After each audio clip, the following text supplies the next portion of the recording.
And welcome here, guys. Welcome to Memory Lane, movies down Memory Lane, with me, Stephen Billings, my friends Andrew Cabral and Dan Skipallen. What's up, guys? Hello, hello. Welcome back, everyone, for another trip down the old memory lane. Gotta dust off all the old memories to bring them out for this one. Yeah, I've been Steven Spielberg's been on my mind lately, so it's fitting that we're dealing with one of the greats of all time, one of his greats and one of the greats of all time, as far as I'm concerned. A movie that I absolutely love.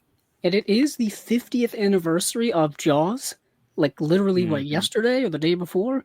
Yeah. Dan last minute tried to change this episode to Jaws because he has this, because he is a critic and he's always looking for angles to write articles about. He's like, hey, let's just switch it to Jaws. I was like, Dan, E.T. is amazing. Let's not change it. No, and he even told me, he was like, E.T. means more to me. And I was like, that's the point of this show. Yeah. So let's not change it for some angle because it's 50 years. Well, we at least get the plug-in. So we're plugging Spielberg. We're probably going to talk about his work anyway. Yeah. You know? Jaws gets to be honest, Jaws gets all the fucking Spielberg love out of any of his movies. Between that and Jurassic Park, it gets the most love. And E.T., though loved, I think is a tier down. You know, it's higher on my list. It's higher on my list. Well, it is me too, but I'm saying in the sense of public like remembrance. If you go on to Letterboxd, there were many more low ratings for E.T. than I expected from people that I follow. Because you know how when you follow people on Letterboxd, you can see their star ratings of a particular movie when you go to that specific movie's page. I saw a lot of low ratings for E.T., and I was shocked by some of the people that I saw them from. I will tell you, just as a quick, not getting into anything, people tend to look at E.T. and they feel like it has lost its luster, similar to Braveheart over the years. People felt like Braveheart has lost its luster and it didn't deserve to win Best. People feel like it doesn't hold up. And I'm thinking to myself, I'm like looking left, looking around, saying, "What do you mean does it hold up? This movie's incredible. Yeah. What do you mean it doesn't hold up?" Well, I mean, to me, what I've gathered is that, and this is somewhat of a Spielberg thing in general, I think, is that his more sentimental movies, people don't seem to hold them like more modern watchers, or even ones that have progressed in their watching and maybe have grown out of his more sentimental movies. You know, things like, you know, what's some of the more like, I guess even the third kind. Yeah, it's not really sentimental. It's definitely got some similar themes to E.T., but like some of his more like, I'm trying to think of some of the better examples. Like, I mean, Hook is one. Hook is a good one. Yeah. Yeah. Hook is one people tend to not so much grow out of, but reassess as they get older, as almost having that nostalgic lens for, because of they saw it when they were so young. Because that movie is, is very kind of light, fun adventure with a sentimental heart to it about, being a child and growing old and all this kind of stuff. But E.T. is very much his, like, that's the core of Spielberg sentimentality, wonder, that this is definitely his, that Amblin feeling as it's become known. Yeah. If you want to pick a movie in his filmography that has that thing that they copy now tremendously too many times today with your Stranger Things and it's started with E.T. It's that formula of group of kids some kind of sci-fi angle, typically is involved. So well, when they brought back all of this kind of 80s nostalgia over the last 15 or so years or so, they went back to a lot of Spielberg-esque type of things. Remember the movie Super 8? The J.J. Abrams film? I love that movie. Yeah. Perfect. Like that's a Spielberg movie. You know what I mean? Done by Abrams for sure. Yeah. You know what I mean? And then after that, we got Stranger Things, and we had a whole other 80s slew of those types of movies with young people in the 80s going on adventures. They killed it. It's a kids on bikes genre. It's a subgenre of action adventure. It's kids on bikes. It's a subgenre. That's what I know. Kids don't ride bikes anymore. Now it's do they? kids on hoverboards. I don't know, but I'll be honest, Stephen. When was the last time you rode a bike? actually, the other day I did. Oh, Actually, damn it! I thought funny I was going enough, to catch you in. you didn't get me this time, buddy. I haven't been on Um, a bike since I got my license when I was 16. Like, I yeah, just well, never went back. it's half your life, buddy. I've It's had over half your life. I've Yeah, had it really is. multiple times where I didn't have a car, so I didn't have a way to get around. I had to ride a bike, Angie. So that was last year. So Yeah. I've ridden a bike very recently, quite often. Yeah, but yeah. So if nobody has figured it out yet, we're talking E.T. This was Dan's pick. So he chose 1982's E.T. the Extra-Terrestrial, directed by Steven Spielberg. We got a few comments in here already. Adam Schofield says some people like crying at movies. Think crying at movies isn't cool. E.T. rocks. I saw it late when I was about 16. And I was a mess. Yeah. Yeah, I mean, well, I've cried multiple times watching ET over the years. Oh yeah, dude. I'm right there with you, buddy.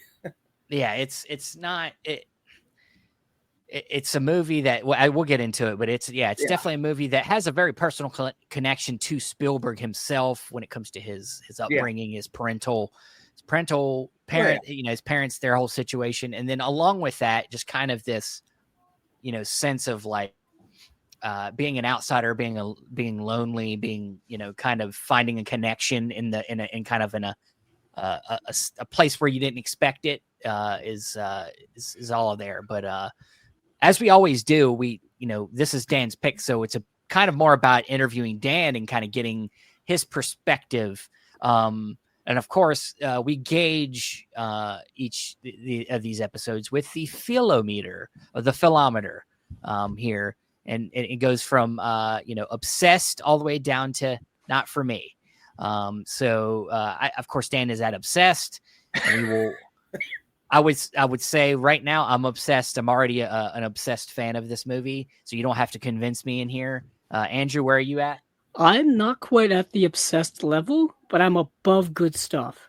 If there was a point in between those 2 points, that's where I am.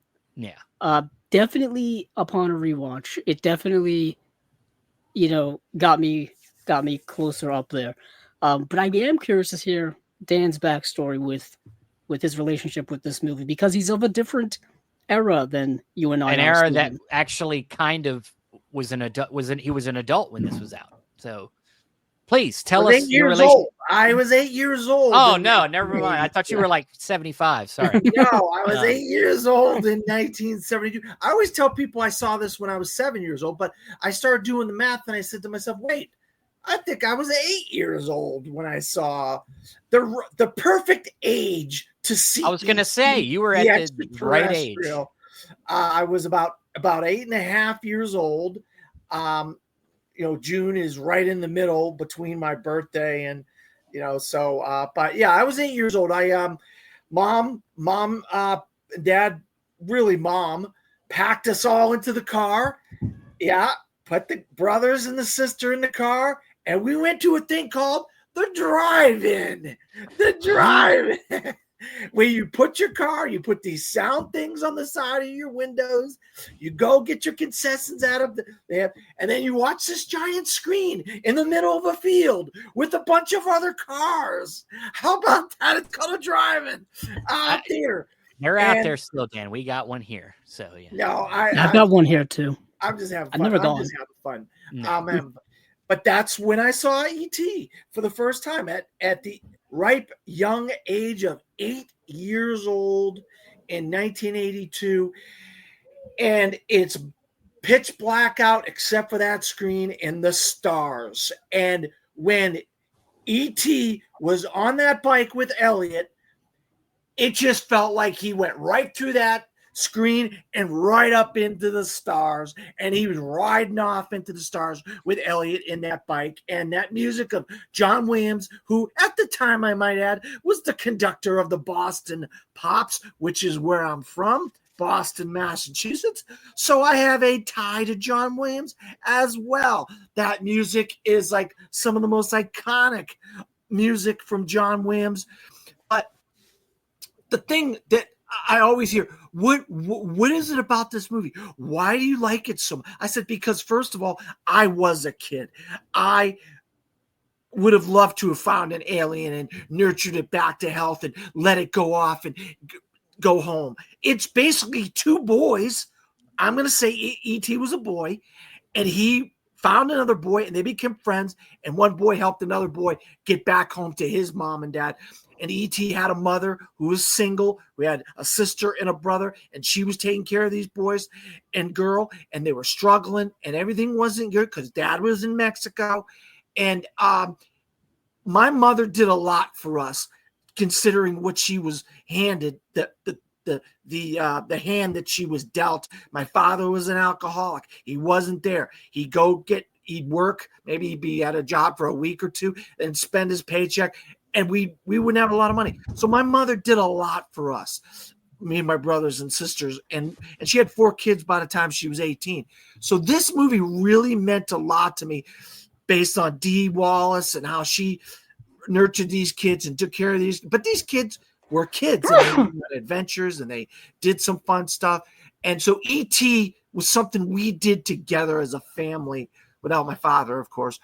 And it was something I've always had in the back of my head, that this really meant a lot to me, the experience of seeing E.T. as an 8-year-old with my brothers and sister in the car, my mother. And I will never, this is one of those moments in my life that really made me the film fan that I am today. One of those moments, those moments, those moments in your life when you become a film fan, a fan of movies, a fan of cinema. This is one of those moments for me. And I will never forget this moment. The rest of I could get Alzheimer's, and I'm never going to forget this moment, because this is one of the seminal moments in my entire life. And it's an amazing moment.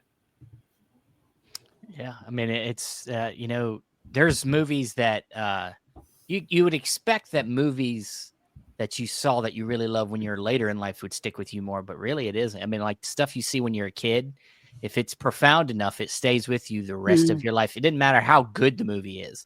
I got some memories of movies that ain't even that good, but they're there. And, but yeah, I mean, all the things you say about, if I would have been there having the same experience, them shots of even watching them on a screen in my home, like where he shows like, the starry sky, I could just imagine how it could just leap off the screen with how well it's photographed.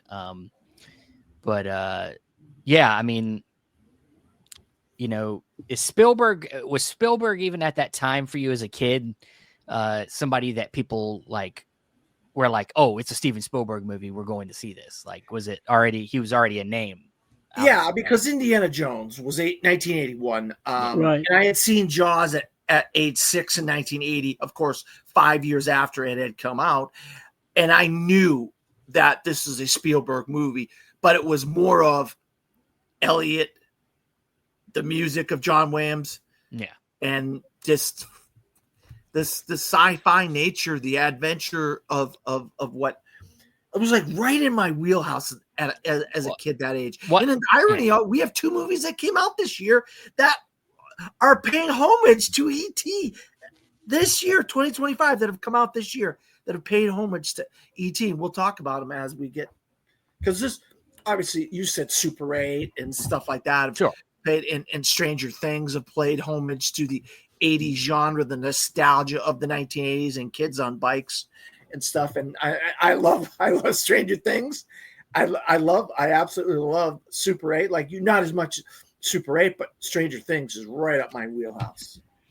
Yeah, I think the the thing about what Spielberg especially with this movie, is that he has the ability to understand a child's wonderment, like what it takes to imagery wise, and what it takes, just all the sensories, especially his relationship with John Williams and what they did with this score for this film. I think they understand a child's mind in a lot of ways, because like one thing that a lot of movies don't do these days that are films for families is they're too afraid to get scary.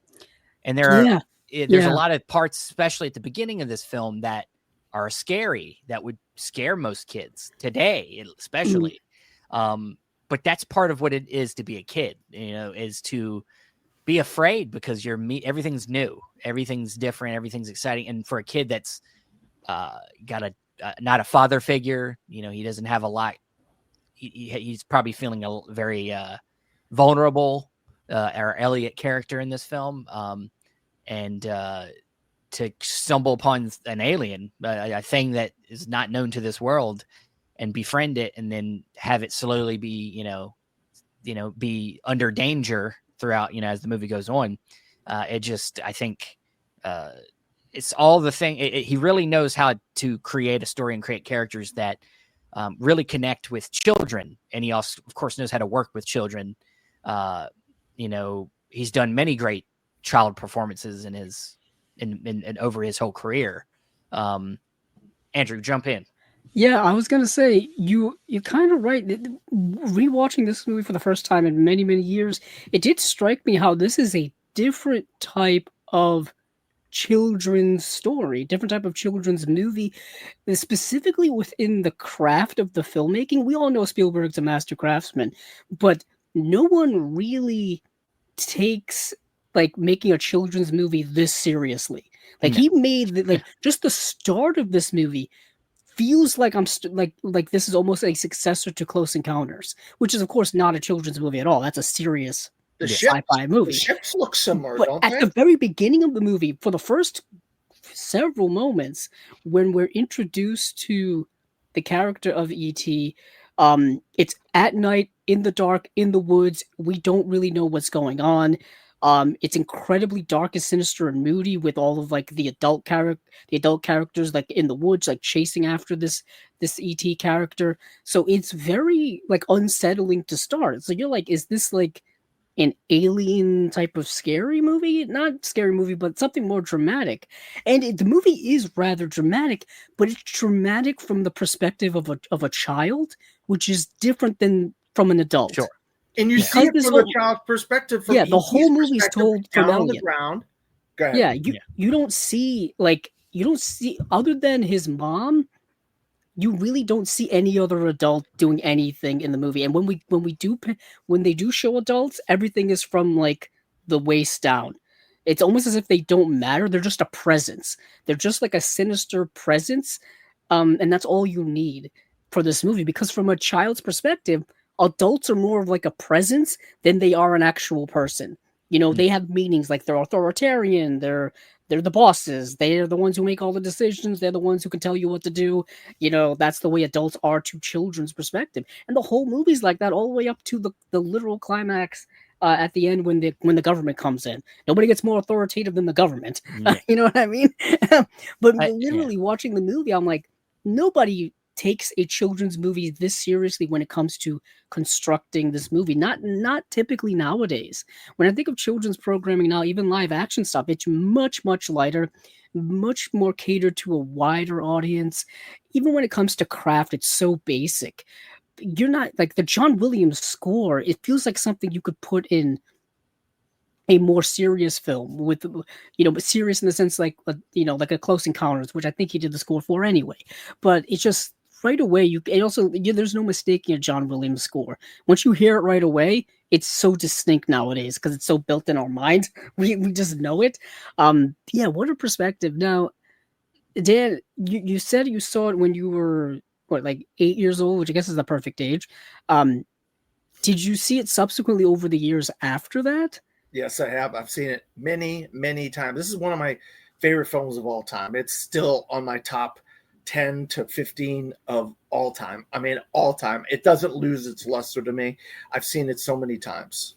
Have you seen it on the big screen since? Yeah. When they did the 40th anniversary last year or the year before, I can't remember how long ago that was, but I did go to a big screen and see it with a buddy of mine who had never seen it before. Wow. Saw it for the first time in Dolby or IMAX. I think it was Dolby or IMAX. I can't remember what it was. And he was just like, wow, that's amazing. I said, 40 years after I saw it. Yeah, I mean, I think it is a timeless movie. I don't think there's anything that this movie that it really doesn't age. And even the effects of the thing, because E.T. was a practical effect. It's amazing. And I think also you can see that, especially in how Spielberg tries to how he tells stories. He learned a lot, and he still uses it today. He learned a lot from Jaws. The idea of obstructing, keeping yourself from showing too much. So especially that opening scene you were talking about, Andrew, where we never, for the whole movie up until the end, you don't ever see the government people's face. There's symbolism. There's keys. The guy with the keys. The guy with the key. You know who the guy is. He's got the keys. Yeah, the keys guy is the guy you want to Peter stay away from. McNaughton? Is it Charles or Peter McNaughton? I forget. I think it's Peter. Peter McNaughton. And then when that Jeep first shows up, it's got that the sound. The sound of the Jeep. So then it passes the house one night. That it's them. They're around. There's a lot of visual cues and visual symbolism that is used a lot in the movie. That is just great storytelling. That's just great filmmaking.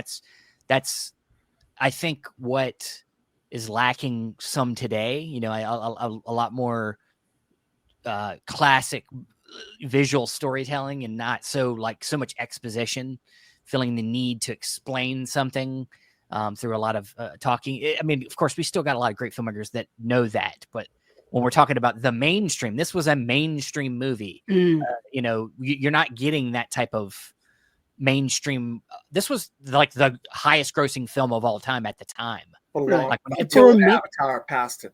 Until he passed himself, I think, with Jurassic Park later. And then, of course, Titanic. And then Titanic would then pass that. Right. That's right. Yeah. But for a movie on that level to have that kind of impact and reach that many people, it's like that we're just missing that in today's mainstream film going. And but it's interesting that Spielberg is now going to be making apparently another movie in that vein.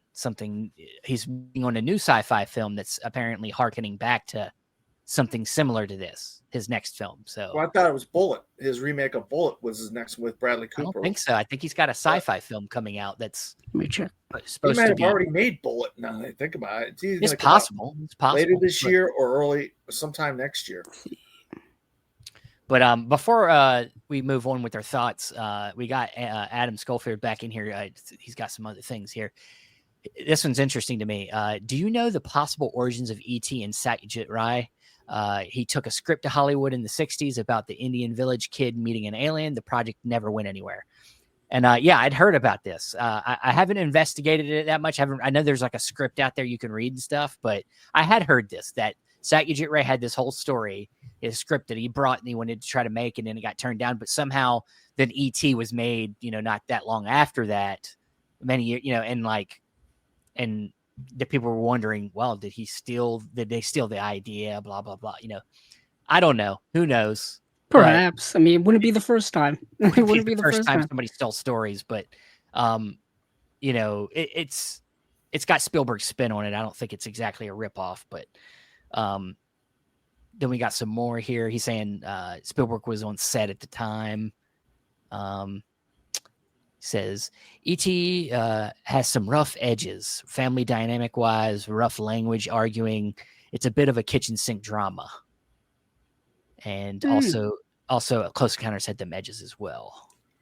So, yeah, I'll say that E.T. does have way more domestic themes in it than I think people remember it for. We all remember it for the magic, the wonder, the E.T. story with the alien, and that relationship with Elliot. But then there's there's an other side to it with the family, where, like you said, it is a movie about a broken home, a family that's clearly going through or has gone through a divorce. It's a single mother with 3 young children trying to figure out how to get by, pretty much. The brothers have like a little contentious relationship because that's what brothers do.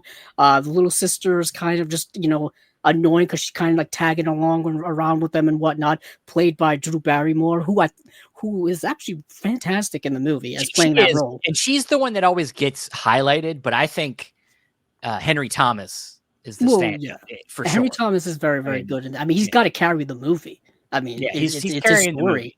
Yeah, it's a story. Now, especially, I think the older brother character plays things pretty well too.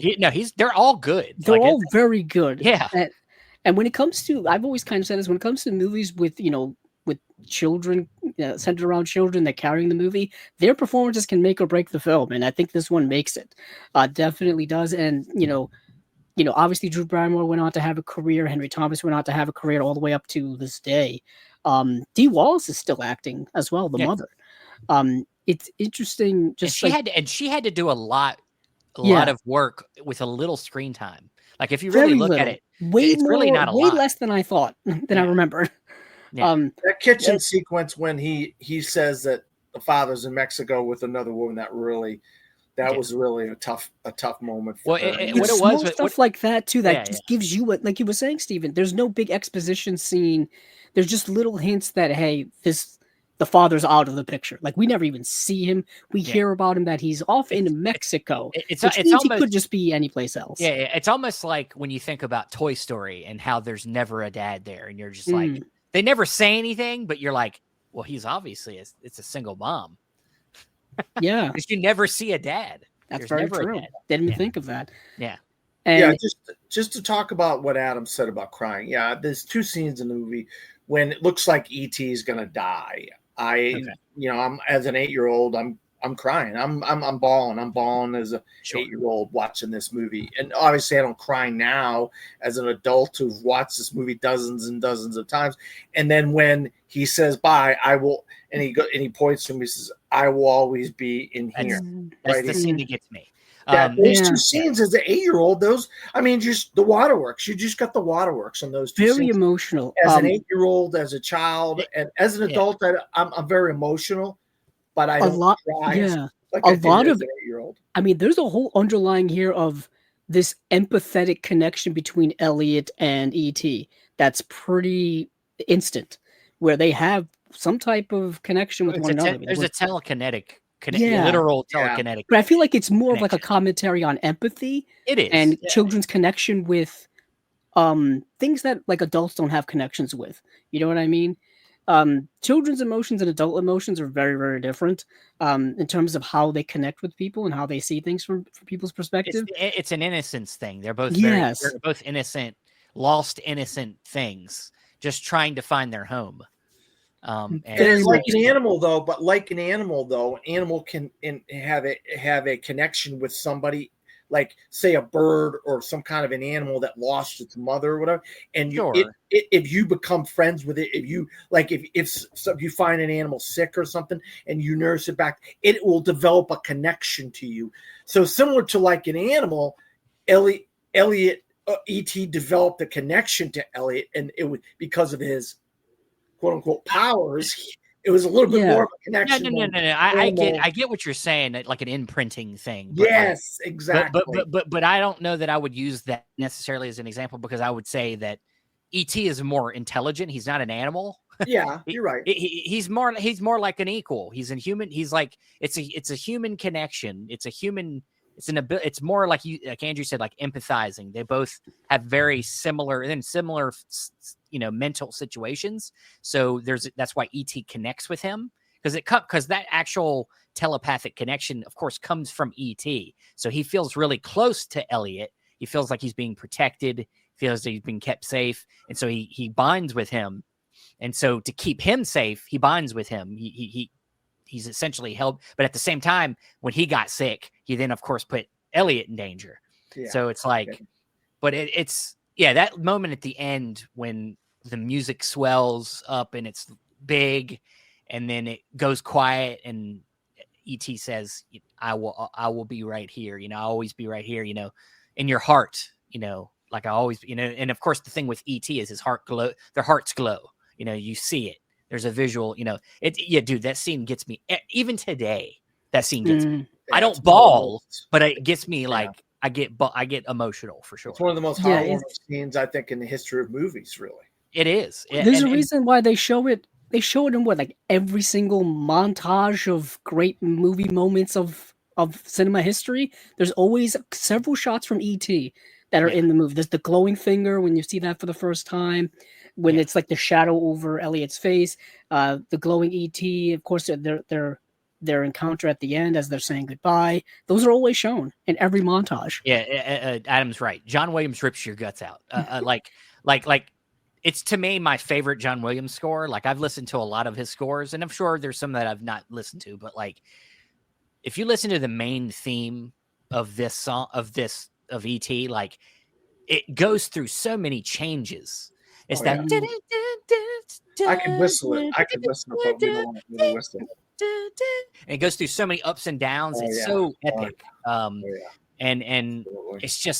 it's such an it's to me, this movie personifies the best of Steven Spielberg personally to me. I mean, the adventure, the sentimentality, the emotionality, the like camaraderie between the brothers and sister, the kids, the relationship, and how he in kids the, and the mother, visual filmmaking language, the music, like it's all there for me. Like that's, to me, between this and Jurassic Park, I have a hard time choosing with like the best version of what Spielberg has to offer. But like, we'll get to Jurassic Park one day, I know. I mean, I this isn't my pick, but you picked one that it's my this pick. Would have been on my list. Yeah, So. well, I mean, I look. I mentioned earlier there's two movies that came out this year that pay homage to E.T., and one of them is The Legend of Ochi from I've seen that, A24 that came out a couple of months ago. I mean, if you watch that movie, you're just feeling all the same feels you felt with E.T., and it's a really good movie. It's an underrated movie that I think not a lot of people have seen this year. That's really a good movie. And then one that's just came out this week called Elio. Is it ironic that the name of the character is Elio without the and then he has a single mother? That's just a Disney thing. That's just a Disney thing. They play a little different on the parental thing. He didn't have brothers and sisters. He's kind of a kid by himself, but he has this interest in space and exploration and aliens and stuff like that. And he develops a relationship with a alien creature in the movie. I'm not going to give too much away in case you guys decide to see LAO. But it's 40-something years later. People are still paying homage to one of the great films of all time, not just Spielberg's films, in my opinion, one of the great films of all time. And I believe it still does hold up to this very day. You could say whatever you want, people out there. If you don't, some people don't think it's as Adam said earlier in the comments. People for some reason look at sentimentality as like a negative in film, like being sentimental or being. It's like they don't understand that there's a line, like the line between being emotional and being sentimental, and there's nothing wrong with either. But it's like, I mean, to play devil's advocate, I think people are very aware of emotional manipulation in movies nowadays, way more so than we were in the past. And I think perhaps people feel like E.T. does that. But I would also say that it comes off much more genuine than I've seen in other films that go for that. It comes off much more organic because of Elliot, and the relationship with E.T. is much more. But there's a better foundation for that. Than there is in other films. The only thing that I think a movie as long as the movie earns its moments of sentimentality, there's nothing wrong with it. If you just kill somebody for no reason, then that's when it's being manipulative. But movies are always trying to manipulate you. There is no movie that doesn't try to manipulate you. It's the idea is to show you something, to get something, to bring emotion into you in some way. Hopefully, whether it's joy or sadness or something. All movies are manipulative, so that's not even really a good thing. Reasoning. It's not a good reasoning. You're supposed to be manipulated. You're supposed to be moved, and you're supposed to be, able to be on if you're not on the movie's wavelength, that's fine. But like, and some people are just not sentimental. They look at the world differently, and that's fine. But I mean, sentimentality schmaltz is a thing. Schmaltz is a thing. You need schmaltz sometimes. It adds a different level of creativity for filmmakers when you have schmaltzy kinds of themes and things like that. If you have just dramatic, everything is dramatic all the time. You don't have sentimentality. I just think people think that it needs to be earned harder. You know, like that whatever it is needs to be, like you said, more dramatic. It needs to be more real world to be earned. And I'm like, well, everything don't have to be that necessarily that hard. Yeah, especially in the movie when we're dealing with aliens. Yeah, that's what I'm saying. Once that's introduced to the factor, I think this idea of reality definitely goes away. Or, you know what I mean? Like, if it was a movie about a kid and his, pet dog or something like that, something like Homeward Bound, you know what I mean? Where it's something like that, where it's more real world, I guess you could say real world in quotes, types of relationships. This is, once you introduce the sci-fi element to it, you can kind of do whatever you want. You know what I mean? Yeah, I mean, and I think like, the whole package, of course, is there to manipulate. Music is the biggest manipulator of any movie. Especially musical scores. Musical scores change. They're the tone setters for whatever the scene is. So like, if you want to blame anybody, you blame John Williams. It ain't the movie's fault. Like. Well, I want to tell you something. Sometimes people. You can get. We know we go with the Rotten Tomatoes meter and the IMDb score and all these things, but what I sometimes will go off of is peers. What do the other filmmakers think of this thing? And I look at like the prequels. Yeah. One of the aliens in the prequels in the Senate scenes. What's one of the alien races? E.T. What's in E.T.? I got a kid dressed up as Yoda. So these guys are friends, but they also have respect for the craft of filmmaking that the other people have. George Lucas had a respect for what Steven Spielberg did all those years before, and obviously Steven Spielberg had respect for what George Lucas is doing previously with Star Wars and The Empire Strikes Back. So when you have filmmakers, great filmmakers like those guys, and they're paying homage to each other and they're showing respect for each other, that tells you something. That adds a next level to it, if you ask me. Yeah, I mean, it's definitely culturally significant. It's harder today. It's harder today because I don't think there's been much of through the big studios. There's not much of a push to be standing out in any way. It's more, what is the next thing we can copy over and over again. We got to leave it to independent films to help us with most of the original content that we get. So I did feel really glad to have watched The Legend of Ochi. It's one of my favorite films of the year because it really did bring me back. Well, that's A24, so that's. And it's A24. They kind of do with Elio. Multiple directors, multiple writers on Elio, I might add. But it still brought me back when that's what hit me when I was watching that movie. I was like, oh my God, these guys are trying to rip off E.T. here with this. And the character's called Elliot. Elio. So, that seems like pretty obvious to me. Yeah. Well, Josephine's popping in saying, hey. Hey, Josephine. I forgot. She says, ever been to the E.T. ride at Universal? I have. So have I. And Dan lives there. Yeah, Dan, I thought you would have. I don't remember. I've been to Universal multiple times. I don't remember if I've been on that ride or not. I could have been. I just don't remember. I'm sorry. And she lost her hat on that ride. I'm sorry, Josephine. I lost the hat on her. Too bad. I've ever lost a hat on a roller coaster. That was always one of my biggest fears. I have. I lost back when I was in. I didn't get mine back. This was back in middle school. We went to a place we call Busch Gardens. That's in our state. It's like on the border of Virginia and North Carolina. We have one here in Florida. Okay. And so I did a roller coaster there, and I lost it. I lost my hat. It was gone. It was a baseball hat. I didn't give a shit.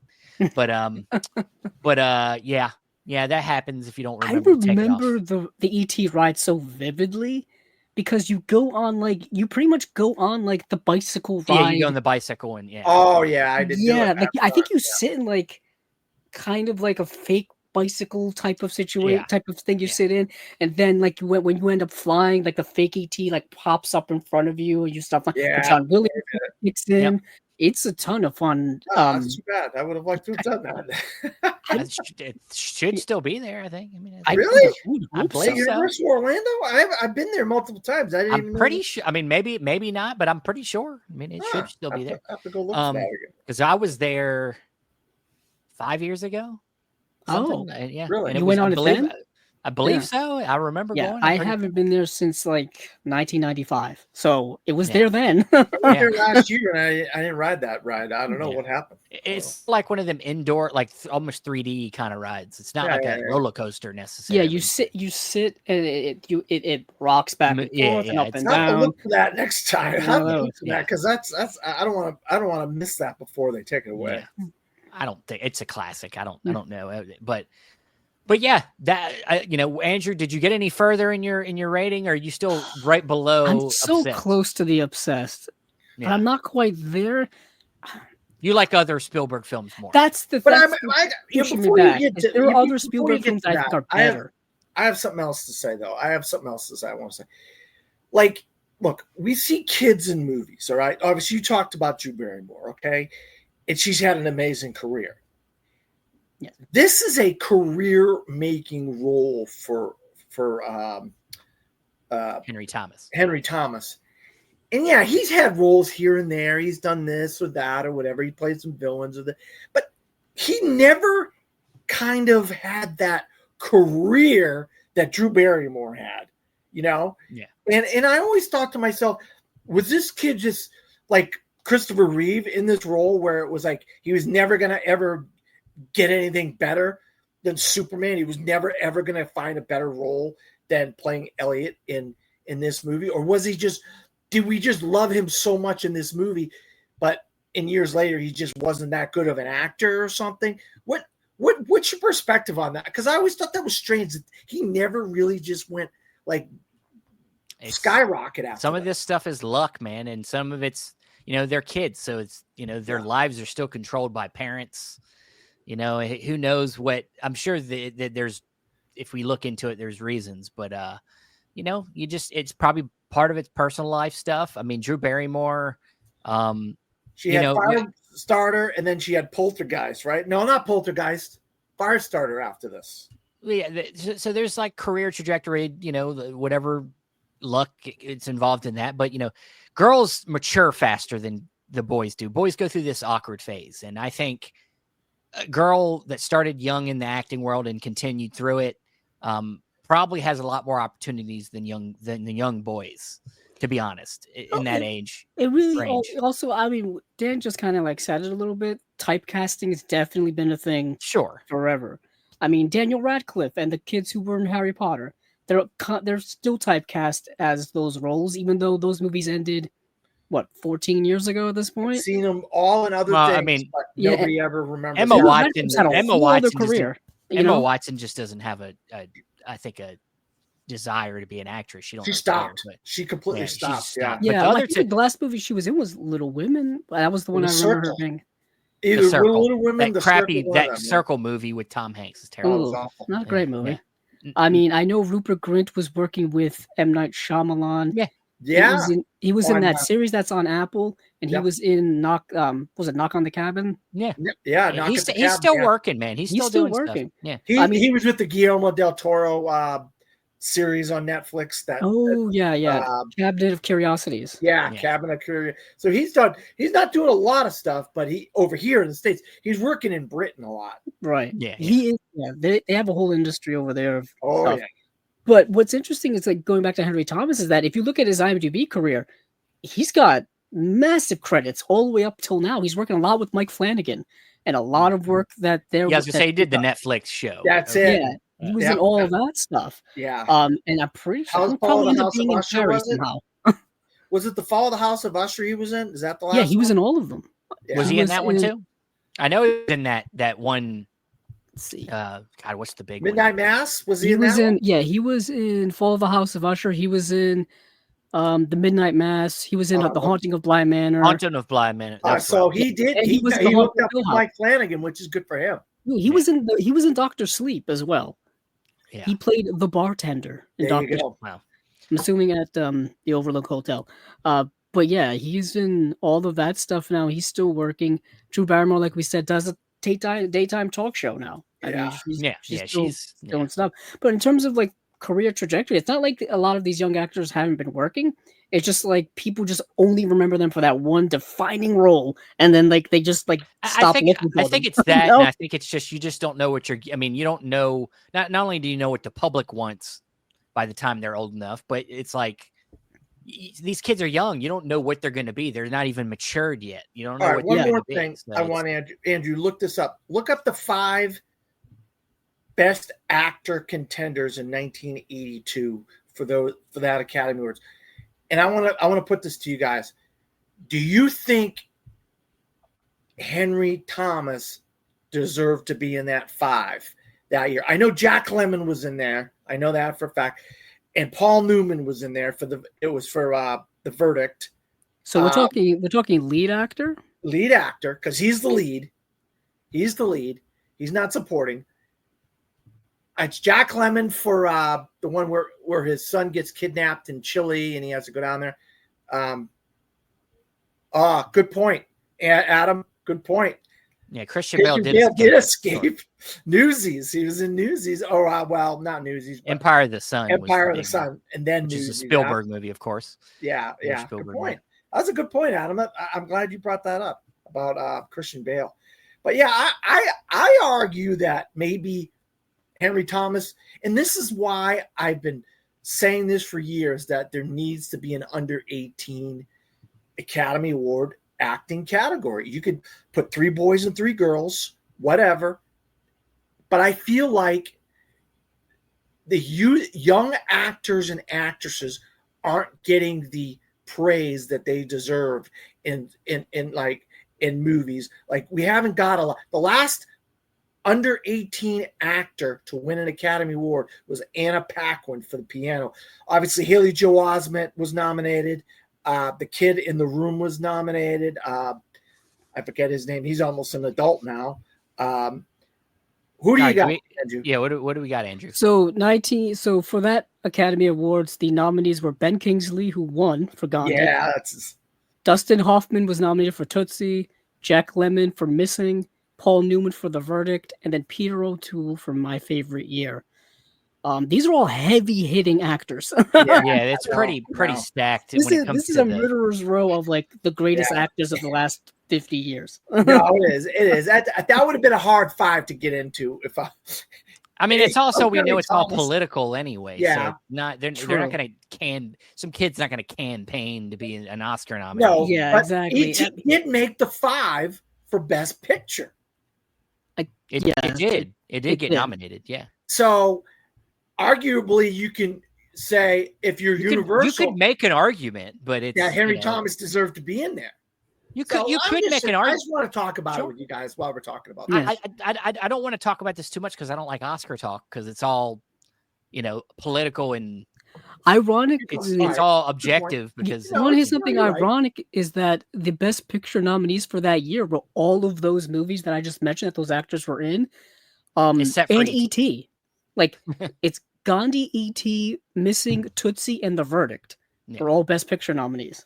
Yeah. So it was who was it? Peter O'Toole was the odd that movie was the odd one out over Henry Thomas. So I always thought that was strange. How does E.T. get nominated for Best Picture and your Best Actor, the kid that carries the whole movie on his shoulders? Some people would argue that it's more strange when the director doesn't get nominated. That's to me more strange. Or screenplay. Did he get in? Did Spielberg get in that year?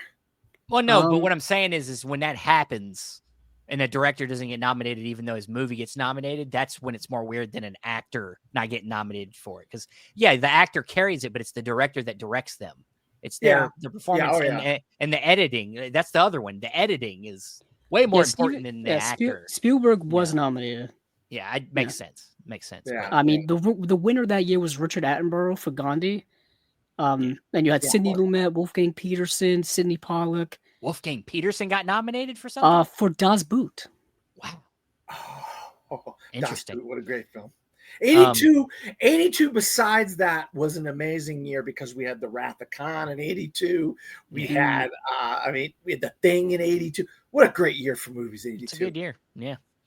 But that is our discussion on this trip down memory lane, E.T. the Extra-Terrestrial. We went down Dan's road this time, which of course ended up being a side road to my road.